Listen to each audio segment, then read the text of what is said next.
Your top stories this evening, sponsored by Coors, bringing value home. Bank account not mandatory for cash grant transfers. VP JAGDEO says the previous cash grant initiative is being used as a model.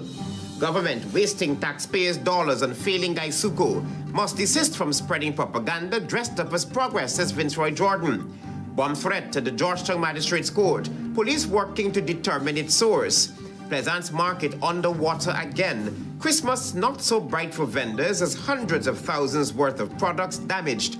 And in sport, PETRA organization partners with MVP Sports for 2025 edition of Under-11 Girls Schools Football Tournament. HGP Nightly News begins now.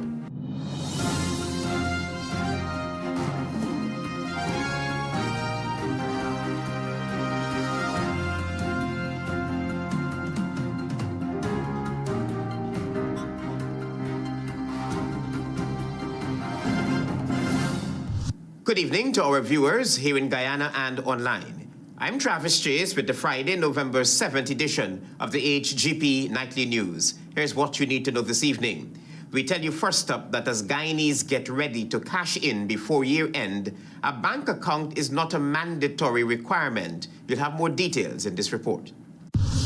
The confusion surrounding President Irfaan Ali's recent announcement when he urged citizens to open bank accounts to facilitate an intended cash grant transfer before the end of the year has been cleared up by General Secretary of the People's Progressive Party Civic and Vice President JAGDEO. Nobody will be denied their cash grant because they don't have a bank account. But it's good to do that. So we're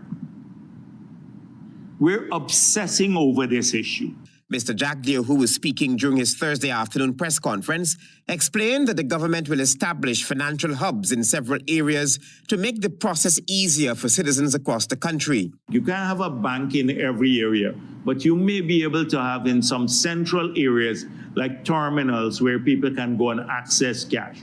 So say the 5 sub-districts in Region 9, they can all have like a central area where people can go, like Letem, Anai, Karasabai, or Aishalton. He noted that government has learned from the last cash grant distribution exercise and will apply those lessons to ensure smoother delivery this time around. Like some of the places when we gave checks in Region 1, a lot of people couldn't even cash their checks too.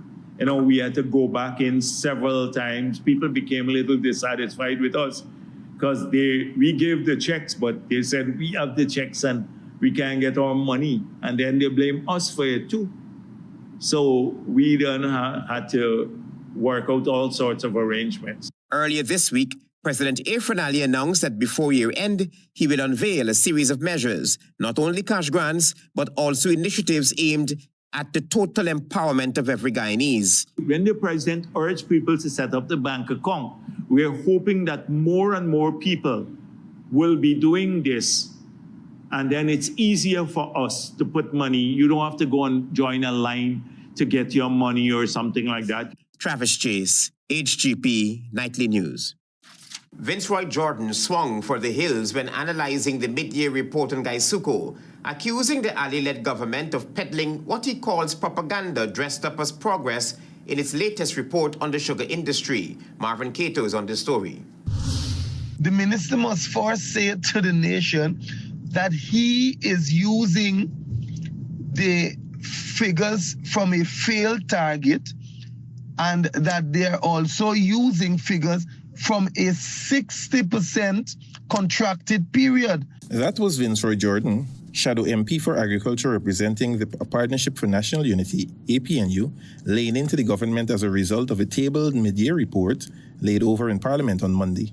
Indeed, there is nothing to celebrate about sugar production increasing or expanding in this mid-year report. Jordan questioned how could one project 16,000 tons in 2024 and 40,000 tons in 2025, fell short in 2024 by 57.88% and is yet again projected to fall short in 2025 by 60.11%, and that can be termed an increase in production. They must also say to the nation that the very figures that they're using to make comparison with are figures that they would have arrived at the end of 2024 after they would have revised their initial target, which was set at 100,000 metric tons. The MP reminded that the People's Progressive Party civic government, in its own admission, pointed out that the sugar industry contracted by 60.4% in 2024 at mid-year, and at the end of the year, an overall contraction in production of 21.8% when compared to 2023 total production figures. Order revised to 70,000 metric ton, and by the end of the year, they said we're looking at 63,000 metric ton, and that is what the government is doing. And so this old fortune of the numbers. Jordan reminded that the Minister of Agriculture has been boasting about GUYSUCO's progress when in actuality, the proof in the pudding indicated that the numbers are telling a different story after receiving in excess of $45 billion in 5 years. Modernization, new harvesters, and mechanization have been their talking points. Meanwhile, with huge amounts of taxpayers' monies being poured into the ailing and failing sugar industry, Jordan said there is little to show for it. He cautioned that until the PPP stops using GUYSUCO as a prop and starts treating it like a business, workers and taxpayers will keep paying the price. Marvin Cato reporting for HGP Nightly News. You need to know that there was heightened security at the Georgetown Magistrates Court Friday morning after authorities were alerted to a bomb threat. The report prompted an immediate evacuation of the courthouse as police and fire officials moved in to assess the situation. Authorities were called to the Georgetown Magistrates Court on Friday morning following reports of a bomb threat that led to the swift evacuation of staff, attorneys, and other persons within the compound. According to reports, court operations were temporarily suspended as law enforcement officials cordoned off the area and conducted searches in and around the building. A usually reliable source told Nightly News that, quote, there have been no reports of any explosive device found, and investigations are ongoing to determine the source of the threat. The incident caused a temporary disruption to court proceedings, with several cases being postponed as a precautionary measure. Sniffer dogs were also deployed. Several persons were also stopped and searched by police in and around the Georgetown Magistrates Court. Police investigators are continuing their probe to determine who may be behind the threat. At around 10:57 a.m., operations at the Georgetown Magistrates Court had resumed under tightened security. Travis Chase, HGP Nightly News. Stay with us. You're watching the HGP Nightly News.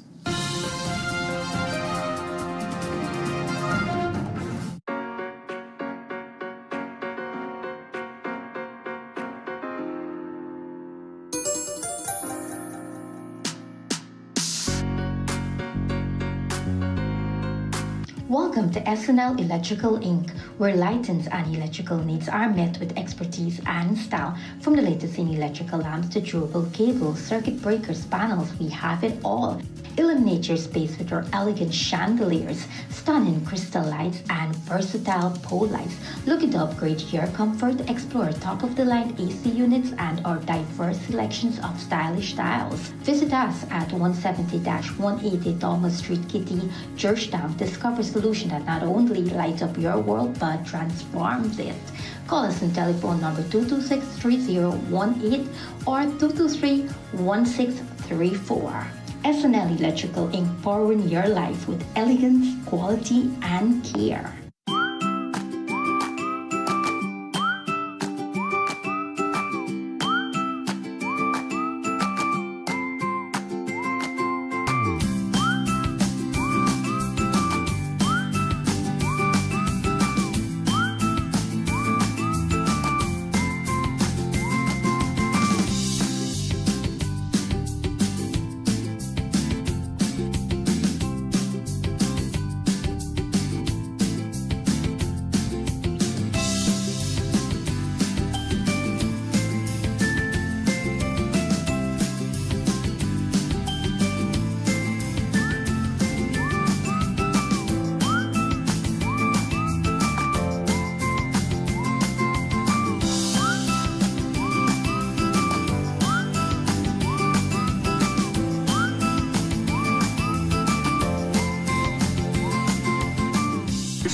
Establishment.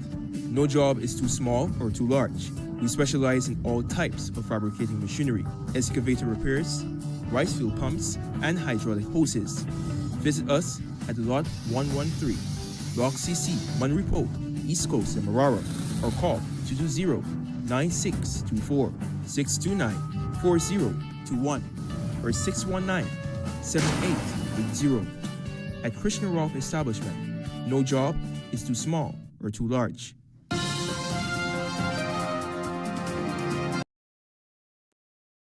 Here in the HGP Nightly News, National Road Safety Month 2025 was officially launched under the theme, Careful Driving Saves Lives. So far this year, 108 people have tragically lost their lives in road accidents across Guyana. Tiana Cole reports.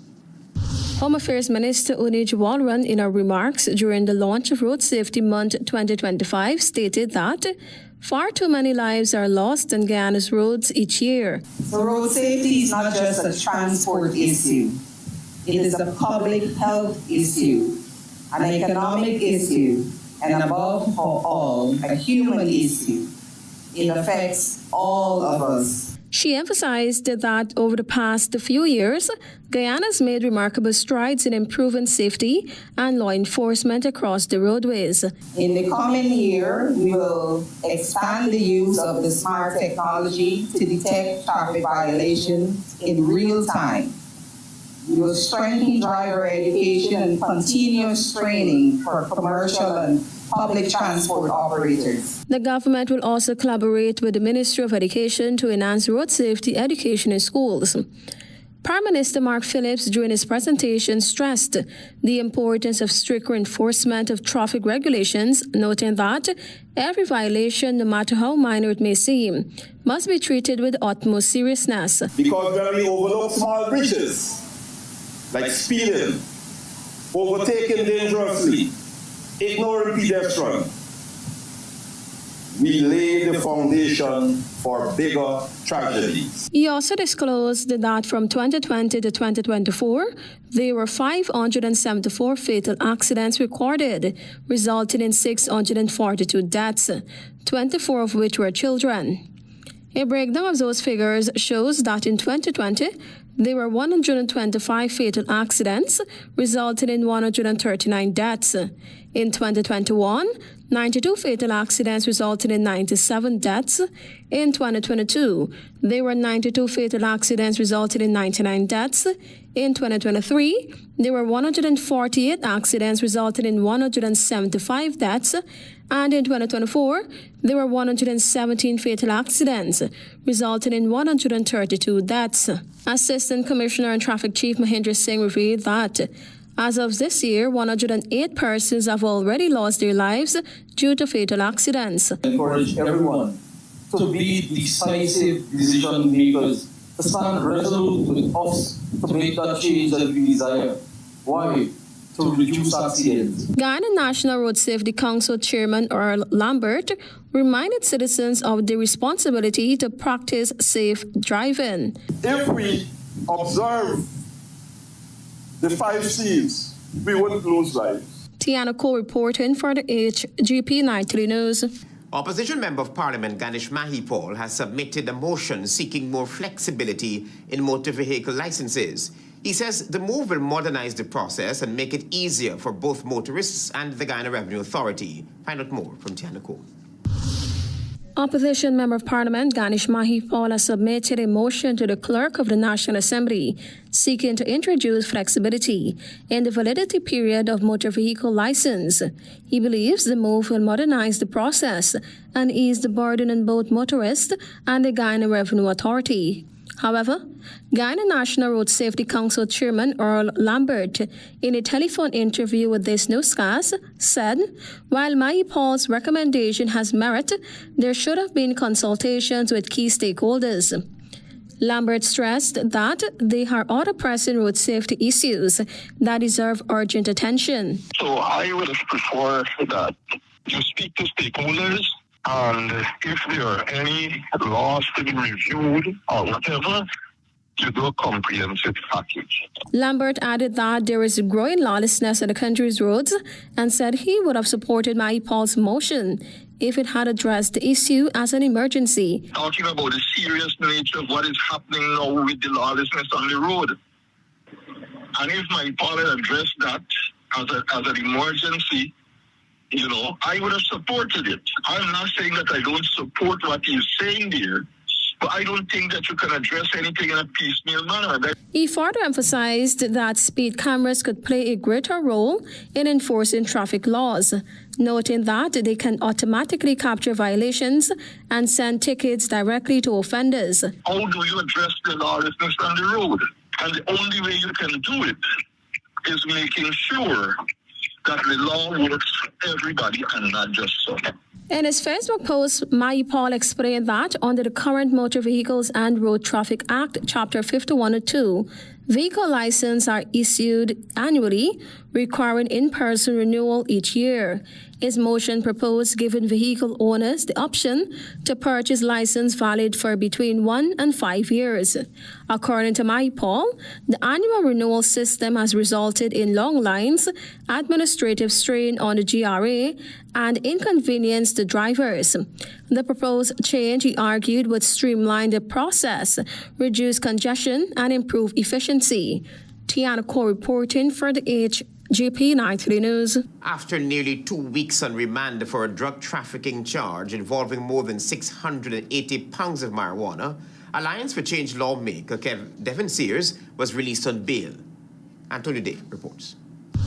The High Court has granted Alliance for Change lawmaker Devin Sears $400,000 bail after he was detained for almost 2 weeks on a drug trafficking charge involving more than 680 pounds of cannabis.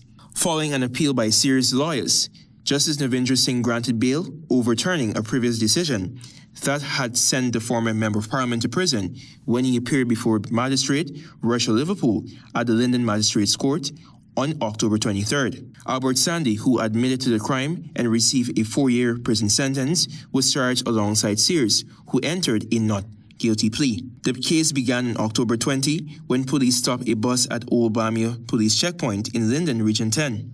Sears, who is the vice chairman of the Region 10 Tourism Committee at the time, was driving the vehicle, according to investigators. According to reports, Sandy was the only passenger. According to the police, Sears seemed uneasy when questioned, leading ranks to inquire about what he was carrying. He allegedly responded, "I'm transporting tourism plants." The officers searched the vehicle, uncovering 22 plastic bags and 4 canvas bags filled with what later tested positive for marijuana. Both men were arrested and cautioned. According to police, Sears remained silent, while Sandy confessed that the drugs were his and that he had paid the former Member of Parliament to transport him to Parika. The bus, which stunned the Linden community, led to Sears' immediate resignation from his post within the Tourism Committee. His legal team has maintained that he had no knowledge of the drugs and was simply offering Sandy a ride. The matter has been adjourned to November 11, when it will be called again at the Linden Magistrate Court. Sears is being represented by attorneys at law Nigel Hughes and Bernard De Silva. Antonio Day reporting for the HGP Nightly News. Stay with us, you're watching the HGP Nightly News. Planning a cleanup? We can help. Sevon's Waste Management skip bins can be provided for home renovation projects, yard cleanup, or construction project. It's simple. Step 1, give us a call. Step 2, we put down the bin. Step 3, load it up with all of your junk. Step 4, we take it away. That's simple. Bins are also available in various sizes, so there is no job that is too big or too small. Call Sevon's Waste Management today at 218-1455. I can open it myself.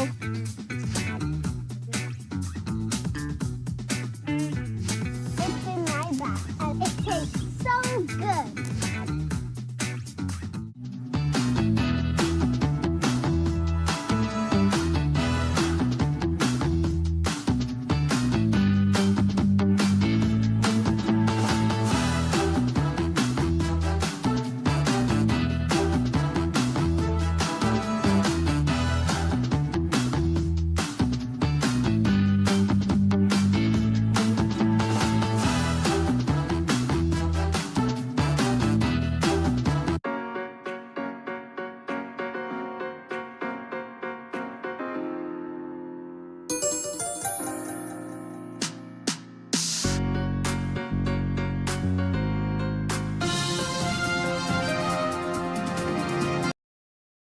Thanks for staying with us here in the HGP Nightly News. Government is expected to roll out a slew of measures aimed at targeting major agricultural players, especially rice farmers and fisherfolk. These measures, totaling in excess of $2.7 billion, are part of efforts to support productivity. Marvin Cato will tell you more. When you look at what we give for fertilizer, transportation, agrochemical, when you add up all of this, it is about more than $400,000 for that 15 acres. That was Head of State President Irfan Ali, who on Wednesday announced that his government will roll out a series of measures in the agricultural sector to bolster farmers amid challenges posed by falling rice prices and access to lucrative markets. Outside of the $1.9 billion, in other support and subsidy for a 15-acre rice plot, we spent about, for each one of those farmers, more than $400,000. The president said large sums were already expended for the first crop, and when summed up with what is expected to be rolled out for the second crop, farmers will be on the receiving end due to subsidized production. President Ali also announced plans for fisherfolk. We're going to continue that program we started. Some fisherfolk would have already received it, and we're going to give $150,000 to every fisherfolk out there to help them. Pundits in the past highlighted that the subsidy earmarked for fisherfolks was marred with corruption allegations, some saying the subsidy did not reach some of the intended targets. We have started looking at inputs like fishing, the seine, the material, supporting with no taxes on fuel and other capital equipment that our fisherfolk needed. However, it is important to note that while the government is hand-holding rice farmers and fisherfolks, the rice farmers over the last few months have been pleading with the government to provide storage for their produce so that when the market shocks drive down prices, as is currently the case worldwide, rice could be stored like gold and sold when the market meets favorable prices. Several rice farmers have had to dump their paddy because millers could not offset their produce or they took too long, and the paddy was exposed to the weather, causing damage. Marvin Cato reporting for HGP Nightly News. Our developing story now from Antonio Day. As the rainy season bears upon the coastal plains, vendors plying their trade at the industry PLAISANCE market once again are suffering as stocks have been severely damaged due to flooding. The irate vendors complain that the culvert that is under construction is causing much of their woes. Vendors at the industry PLAISANCE market are once again counting their losses as floodwaters severely damage their products. The construction of a culvert, according to the vendors, is what has contributed to the waters not receding from the market. Nobody is coming and do nothing about this market. Nobody is saying nothing, nobody is telling you nothing about it. Guyana. As you can see, the island stand, they say full of water, and island goes to see damage. One vendor noted that with the festive season approaching, he is already counting his losses. Christmas season coming, we done start stock up on Christmas things, everything done spoiled. Everything done the water, all the electronics thing. What does man bring 500,000 biscuit? All spoiling there. Everything on the water. And the council are nothing fancy and to know about it. It's caused by rainfall neither. They say caused by lack of cleaning drain in the market. Kavita Dat of Dat's Pharmacy and Drugstore noted that the Neighborhood Democratic Council is not doing anything about the situation. It's going to compensate our vendors for the loss of their property, of their damages of goods. I mean, I have a pharmacy here. It's not affected by you. I didn't get water in my two stores because we built up our property. But not everybody did that. That noted that when vendors visited the market's clerk, he was very unscrupulous. Eventually, vendors had to use pumps to drain the flooding waters. Where are the cleaners for the market? Where there we need them? None of them never showed up. So we as a vendor who are paying rent have to do the cleanup. Is that fair? Are they going to get the fire service to come here and wash down the market? Other vendors are concerned about the compensation for the damaged products. I don't know what happened with the compensation and so on because a lot of things damaged for people. I got a lot of things, things were damaged in there. Was it the drain with the digging causing this? One official from the PLAISANCE Industry NDC noted that the culvert is currently under construction and as a result, it has to be temporarily clogged. He however noted that it was released so that the waters can recede. Antonio Day reporting for the HGP Nightly News. Thank you, Antonio, for your reporting. Miss East Coast Queen 2025, 21-year-old Tatiana Jacobs will be using her platform to target the extant issue of youth unemployment in her village of Melanie Damashana and further afield. Antonio Day sat down with the Miss Congeniality and files this report. Hailing from the village of Melanie Damashana, East Coast of Marara, 21-year-old Tatiana Jacobs copped the title as Queen for the Region 4 District. The former Queen's College student, in an exclusive interview with Nightly News, said that she will be using her platform to address the issue of youth unemployment, particularly in her village and further afield. The finance major at the University of Guyana stated that she would approach this problem through mentorship. I noticed that one of the major challenges that affect our young people today is the lack of guidance and direction. A lot of young people today, they're very uncertain and confused on what to do. Jacobs pointed out that even though many young people possess the necessary academic credentials, they are unaware of the employment opportunities. They have the qualifications, they have the drive, they have the talent. They just don't know the opportunities that they have available to take part in so that they could take their next step. And that is something that I advocate for, and that is something that I have experienced. The Miss East Coast Queen stated that she was fortunate to receive career guidance and youth empowerment from a family member. My Aunt Larianne, she helped guide me to see, okay, Tatiana, you want to do this? Great, we can do this. And, you know, she, coming as someone with experience, was able to guide me on what to do, where to go, and so on. So I'm very much not frustrated anymore. I know what I want. Jacobs is now on the road to sharing the knowledge and experience gained with other young people. That is something that I wish to advocate for other youth so that they could know what they want, so that they could confidently take their next step. Her love for pageantry was vicarious, as she saw other women being the voice for the voiceless and being advocates for different social issues. She eventually took a leap of faith and noted that the experience was rewarding. In addition to competing in pageants, Jacobs loves math and frequently attends maths camp at her alma mater. Her unending love for subjects helps her to be efficient in problem solving and critical thinking. The proud Melanie Damashana woman loves cooking, which also helps her to be creative. The final year student envisions becoming a financial analyst and is also passionate about the real estate industry. She's also desirous of pursuing pageantry at the regional and international level. Antonio Day reporting for the HGP Nightly News. Stay tuned for regional news.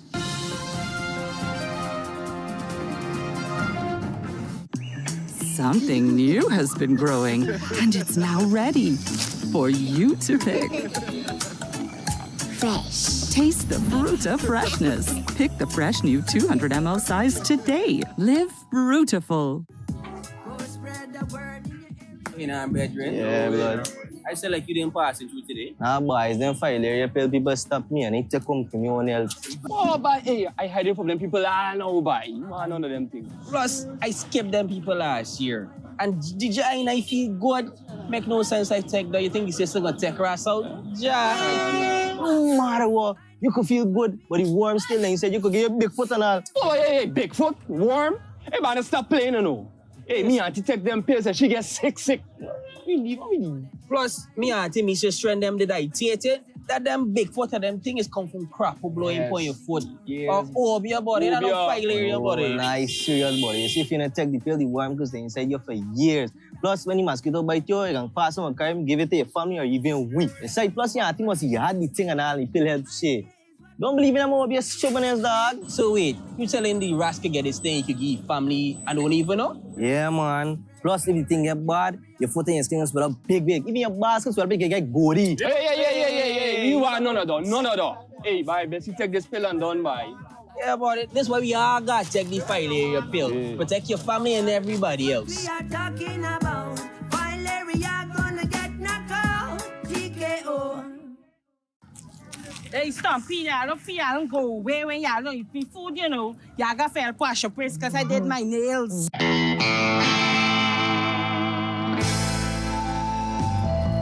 When is somebody boy they're gonna make a nice cake? Is my good cake on upon the same?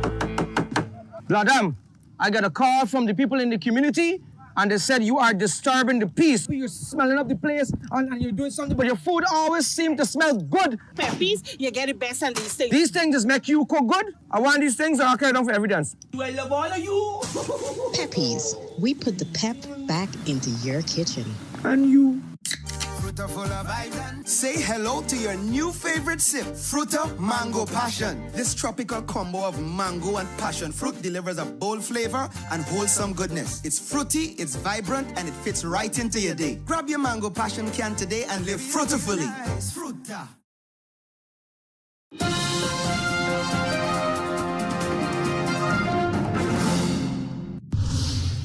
Good evening and welcome to Friday's edition of the Regional News. I'm Antonio Day. We begin with news in the region. The Pan-American Health Organization on Thursday called on governments and other stakeholders in the Americas to ensure that everyone at risk of malaria has access to timely diagnosis and treatment, particularly in remote and indigenous communities where diseases remain entrenched. PAHO highlighted progress across the region, noting that Suriname became the first country in the Amazon basin to be certified malaria-free by the World Health Organization this year, joining Paraguay, Argentina, El Salvador, and Belize since 2018. It said that these milestones show that elimination is achievable when countries sustain commitment and community action, even in complex contexts. PAHO said that there are other countries also making important strides, reporting low number of malaria cases and close elimination. It said that 15 countries and 1 territory in the region still report areas with malaria transmission, and that most infections are concentrated in the Amazon basin, where dispersed populations and limited health access contribute to continued transmission. PAHO said that indigenous peoples remain in the most affected group, representing over 1/3 of reported cases and nearly 30% of deaths. In 2024, the Americas registered more than 337,000 malaria cases, a 6% increase compared to 2023, with 505,000 cases.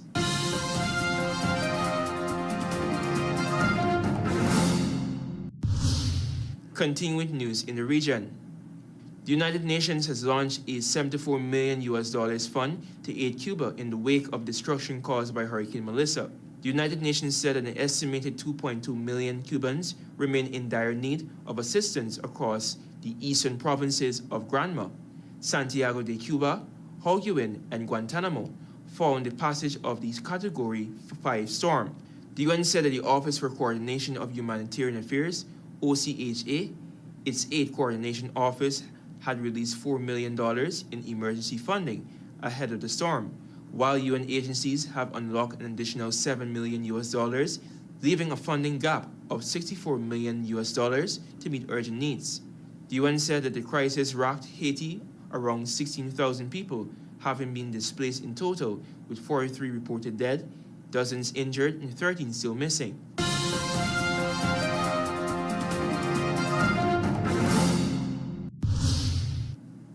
And finally, with some international news. U.S. airlines on Friday scrambled to cut 4% of flights at 40 major airports after the government imposed an unprecedented cut to air travel, citing air traffic control safety concerns because of a record-setting government shutdown. The cuts, which began at 6 a.m., include 700 flights from 4 largest carriers: American Airlines, Delta Airlines, Southwest Airlines, and United Airlines, which are set to rise to 6% on Tuesday, and then 10% by November 14 if the shutdown does not end. American Airlines CEO Robert Isom does not expect significant disruption for customers from initial government order flight reductions, he said on Friday, warning that increased cuts would be problematic. Thanks for watching. I'm Antonio Day. Goodbye for now. Be safe.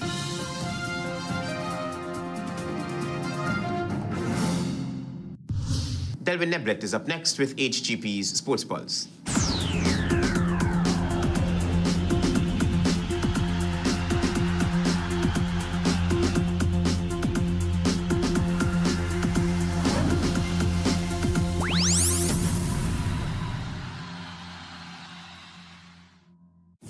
Good evening, Guyana. I'm Delvin Neblet with your HGP TV Sports Pulse for today, Friday, November 7, 2025. We begin tonight with football. The PETRA organization, in collaboration with MVP Sports, has officially launched the 2025 edition of the Girls Under-11 Schools Football Tournament, a vibrant platform designed to empower young female footballers and strengthen grassroots development across Guyana. The simple but significant sponsorship presentation was held on Thursday at the MVP Sports store in the Giftland Mall, where PETRA co-director Troy Mendonca and MVP Sports CEO Ian JAGDEO unveiled details of the upcoming competition. The tournament is set to kick off on November 15 and will run until December 7 at the Ministry of Education ground, featuring 16 primary school teams over the 4-week period. These talented young athletes will compete for a place in the ultimate Girls Under-11 final. Prizes for the tournament include $100,000 to $75,000 worth of equipment for the top teams, as well as individual awards for best goalkeeper and highest goal scorer. More in football. Action resumes tonight in the Guyana Football Federation's Division 1 Women's League 2025 with 2 fixtures at the National Training Center in Providence. The first match features Denamstel versus the Mainstay Gold Stars, while the second match will feature Santos FC versus Riversview United FC. The Guyana Defence Force FC currently top the point standings with an unbeaten record after 7 games, while the Guyana Police Force FC in second are also unbeaten after 6 fixtures. Moving into hockey, action resumed in the Bounty Supermarket Guyana Hockey Board National Indoor Hockey Championship with 5 fixtures at the National Gymnasium on Thursday. In the men's second division category, GCC Spare Parts defeated Pepsi Hikers 3-2 as Jason Ray Khalil netted twice and Mentorship Scotland scored once in a winning effort. Michael Payne and Deron Wilkinson each scored once for the Hikers. In the men's first division category, Saints defeated GCC Outlaw 6-0 as Jabari Level produced an outstanding 4 goals, while Shamor Garnett and O'Shea Savory each scored once. On the women's side, in the open division, the National Over 40 women's side beat Pepsi Hikers 9-0 as Maria Monroe scored a skillful hat-trick and Carenza Finance netted twice. The Old Fort and Saints women's sides played to a scoreless draw. In the over 40 mixed doubles category, GCC Vintage won 5-2 against Old Fort on the back of a double from Kevin Spencer and 1 goal each from Alan Finance, Marcus Feetku, and Orion Semple. As Kofi Simon scored both goals for Old Fort in a 3-goal defeat. Into cricket, action continues in the Navins Construction First and Second Division tournaments on Sunday. First Division fixtures feature Lusignan A versus Buxton A at the Lusignan ground and Edmore versus Better Hope at the Edmore ground. In Second Division action, Ogle will take on LBI B at the Ogle ground, Better Hope United take on the East Coast Masters at Better Hope, and Helena B go up against Lusignan at LBI. The young rivals will do battle against Golden Grove at the Fairfield ground. And finally, the West Indies take on New Zealand in the third of 5 T20 internationals from 20 hours at the Saxton Oval in Nelson tomorrow. With the series leveled at 1 game apiece, both sides will be looking to press their advantage. The Windies won the first match at Eden Park by 7 runs, while New Zealand won the second match by just 3 runs at the same venue. That's it for this edition of the HGP TV Sports Pulse. I'm Delwyn Neblet reminding you to stay in the game. Bank account not mandatory for cash grant, says VP JAGDEO. Previous cash grant initiative being used as a model. Government wasting taxpayers' dollars on failing GUYSUCO must desist from spreading propaganda dressed up as progress, says Vinceroy Jordan. Bomb threat to the Georgetown Magistrates Court. Police working to determine its source. Plaisance market underwater again. Christmas is not so bright for vendors as hundreds of thousands worth of products have been damaged. And in sport, PETRA organization partners with MVP Sports for 2025 edition of Under-11 Girls Schools Football Tournament. Those are our major headlines. For these stories and more, please go to our website. It's www.hgptv.com. I'm Travis Chase. Thanks for watching. Goodbye.